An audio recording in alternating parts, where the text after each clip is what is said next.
This is a download from BFM 89.9, the business station. Hello, I'm Hanif Baharuddin, and you're tuned in to the show that brings you closer to the people and places of our capital city. The iconic SMK Convent Bukit Nanas made the headlines recently after it was reported that the Federal Territory's Land and Mines Department had decided not to renew the school's land lease. This led to an outcry as the people are now worried that the school might be demolished or relocated, destroying its legacy in Bukit Nanas and Kuala Lumpur. However, earlier this evening, the Prime Minister's office has since come out with a statement saying that the land lease has now been renewed for another 60 years after talks between all the stakeholders. But to unpack the story from the beginning, we speak to Shuhana Shamsuddin, President of Pereka Bandar or Malaysian Urban Design Association. She was involved in the drafting of the KL Heritage Trail Masterplan that was presented to DBKL, and in the masterplan they included Convent Bukit Nanas as part of the trail. Do take note that this interview was done prior to the latest development that we mentioned earlier. Recently, in fact, in the last 2 days, I've been receiving lots of messages and then reading in the social media about the concern from the public, especially from the alumni of Convent Bukit Nanas, that the school did not get the granting of extension to the leasehold, which will expire early September. And the issue becomes a bit complicated because only one of the two lots of the school were not granted the extension to the leasehold. So it's not the whole school, but actually part of the school. So that makes matters a bit more dodgy, and that's probably the reason why there is an outcry, because people will start to preempt that there might be something going on in the future regarding the fate of the CBN. This is in relation to, because in the past even the other heritage school like Bukit Bintang Girls' Schools was also demolished and relocated elsewhere.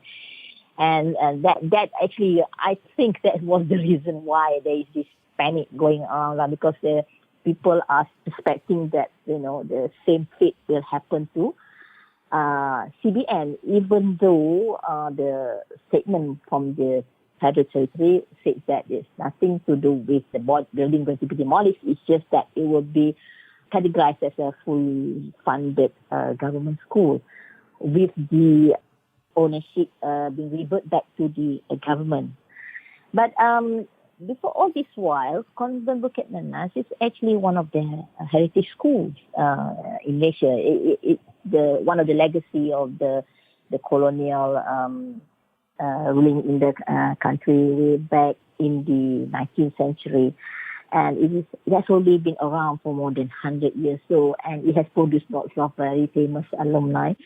And it has also contributed to the character, the townscape of the area adjacent to the Bukit Nanas, which is actually the first forest reserve being gazetted right in the middle of the city. So with all these issues going on, and then with this current trend of commercial development encroaching into sensitive heritage areas, people start to maybe not trusting, that this kind of heritage buildings will be given adequate protection in the future, especially when there is an issue about ownership. So that is actually the real concern at the moment. Read recently, the federal minister is willing to talk with the school management and the stakeholders just to get more information on what's happening, because there's lots of public outcry, lots of petitions going around, even though there's nothing being said that the building is going to be demolished. Mm-hmm. So you can see the mistrust on the part of the public when it comes to heritage buildings. I understand that you didn't go to Convent Bukit Nanas, but you have a slightly different relationship to the school, right? I think you drafted the KL Heritage Trail Master Plan and presented it to the BKL, and in it you have Convent Bukit Nanas as part of the trail, right? So why did you include it in your Heritage Trail Master Plan? Okay, when I was commissioned to do the Kuala Lumpur Heritage Trail Master Plan in 2016, it was a project under the Ministry of Federal Territory, Iconic Places, whereby at that time, under the ETP, that Economic Transformation Program, they see that we should actually identify iconic places in Kuala Lumpur to boost the tourism industry. Because when it comes to tourism, especially called KL, not many tourists come to KL and stay for long. Normally, it's just like a transit. They arrive in KL, and then they go to Malacca for short trip, half day trip, and then they will go to the Borneo, Sabah and Sarawak, or even to the other islands for a holiday. So one of the ways to boost the tourism industry is to cater for these tourists, the cultural and heritage tourism. People who go to places, to see the culture and to see the heritage of the places. And actually KL has a lot to offer because as a capital city, it represents Malaysia. There's a lot of things historically that happened in Kuala Lumpur, which we actually should take advantage. So, although the project was commissioned by the Federal Ministry of Federal Territory, the project actually is being parked under the Kuala Lumpur City Hall. So, when we do a study of Kuala Lumpur, the study actually only covers the KL city centre area. And when we do the study, we identified about 13 places, character areas that have significance to the historical development of Kuala Lumpur. Where the starting point is, like everybody put it, is where the Masjid Jamid stand, the meeting point of two rivers. But actually, when in our study, the early beginning of Kuala Lumpur started at Bukit Nanas, where during the times of Sultan Puasa and the Mandaling community, who actually lives along the Gombak River, just at the foot of the Bukit Nanas, and Bukit Nanas is actually the stronghold of their leader, Sultan Puasa. And if you look at the location of Convent Bukit Nanas, it is actually hugging this hill. And Bukit Nanas itself has historical significance because it was the first forest reserve that was gazetted, and it has a very unique location in being right in the center of a city and with lots of biodiversity.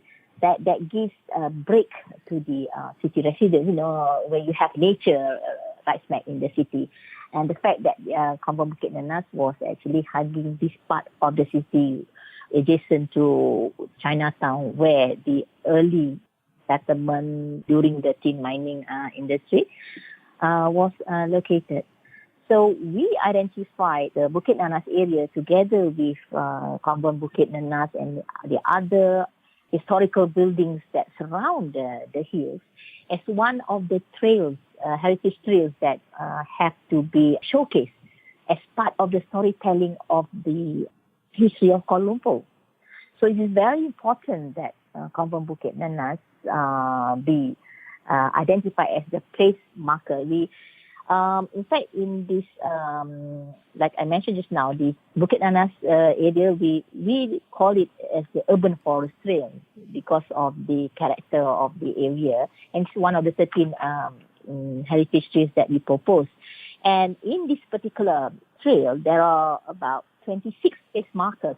What is meant by place markers is actually buildings, sites, any physical elements that contribute the history and the character of the place. So Convent Bukit Nanas is being categorized as a heritage school under these 26 place markers. So the fact that we have this CBN, hugging it, is one way of protecting the forest, which if you notice that the forest, actually the original size of the Bukit Nanas was about 17.5 hectares. And now it has shrunk to about 9.3 hectares, nearly half of it, due to the surrounding developments, like the KL Tower, which is actually engulfing this nature area that is actually should be protected for the future generation.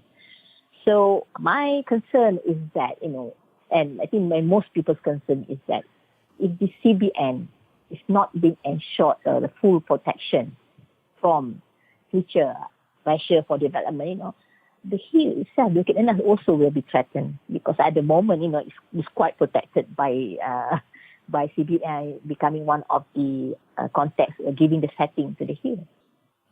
How important is it for us to take this issue seriously, and how important is it for the public to, I guess, play an important role in speaking up and ensuring that at least something right will be done with regard to this school and the space itself? Yeah. Yeah, actually, the Department of National Heritage has tried to gazette the school as one of its listed buildings. Then you can get full protection under the Heritage Act. But it seems that the trustee of the school at that time challenged the decision in court, and the decision was reversed. So it is not a listed building or a building that is being gazetted as a heritage building. But it is located in the zone of the secondary heritage area by the DBKL. But the problem is that without full protection under the law, the owner has the right to actually do changes to the building or maybe cease functioning there. Even though, as far as the planning policy is that the area is zoned as educational. So what the public can do is actually, as in what's happened in other countries, is to show concern and to register their opinion as to how the school and the building matters in their life and how it contributes to their livelihood, how it has become synonym to the identity of the place, and how much the buildings, how much they have attached to this kind of place. Because after all, we are planning for the people. It's the people who are living in the city. If you want to make a place livable, you have to make people happy with their environment, and it has to provide a complete complete facilities to the people. Because if you keep relocating schools outside the city center, then who wants to live in the city, isn't it? Because schools are actually part of people's life. When you have family, you will tend to have children, then you have to send them to school. So if all the schools are located outside the city center, it would be quite a nuisance, to have to move out from the city, to send your children to school. Like I said, another reason, there are two criteria that when we I forgot to mention just now, when we identified CBN as a place marker for the trails, actually we had 8 criteria to decide whether the building or elements becomes a place marker based on UNESCO outstanding universal values. And CBN fulfills 2 of these criteria, which means first, it reflects the form and culture of an early settlement. And then the second criteria is that it represents excellence in architecture, arts, landscape that is unique in the context of the history of Kuala Lumpur. So due to this criteria, it's very important that we retain CBN and its function as a school. And what interested us most in Pereka Bandar is that its unique architecture. It has this Romanesque Baroque kind of architecture, which you cannot really see elsewhere in the country. And it also helps our students in architecture, students in the arts, students in history, to actually see for themselves, the kind of building that is normally built during that period. So if we keep demolishing all our historical buildings, then they would have to resort to looking into the magazines or in the internet, which is not the same as, looking at the building in there. And for those who are studying in that kind of school, it fosters a sense of pride to the students. If you are studying in a building that is of heritage and value and of architectural significance, it's quite acceptable, even it's understandable if the public is concerned about this, because it does matter to them, especially for those who have studied there or for those who have sent their children to school.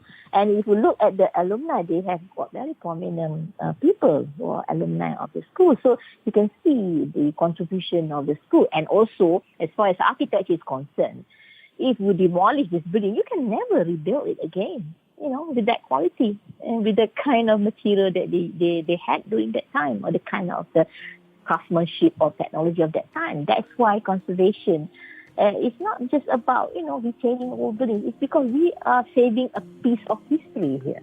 it's very easy to demolish buildings, but it takes years to build one, So you cannot actually just compensate the number of years, more than 100 years of existence, or just how many money you can make out of the land.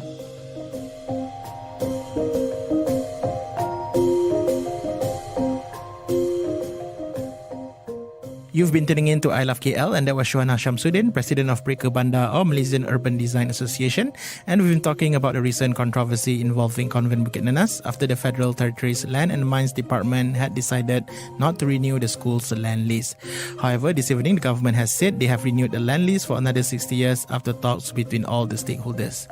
That's all we have for this episode of I Love KL. If you miss any part of the show, you can check out the podcast at bfm.my/ilovekl, our app which you can find via Google Play and the App Store, and also Spotify. Don't forget to also follow the station on Twitter at BFM Radio. My name is Hanif Baharuddin, and you have been tuning in to I Love KL, bringing you closer to the people and places of our capital city. Join us again next week, only on BFM 89.9, the business station. Thank you for listening to this podcast. To find more great interviews, go to bfm.my or find us on iTunes. BFM 89.9, the business station.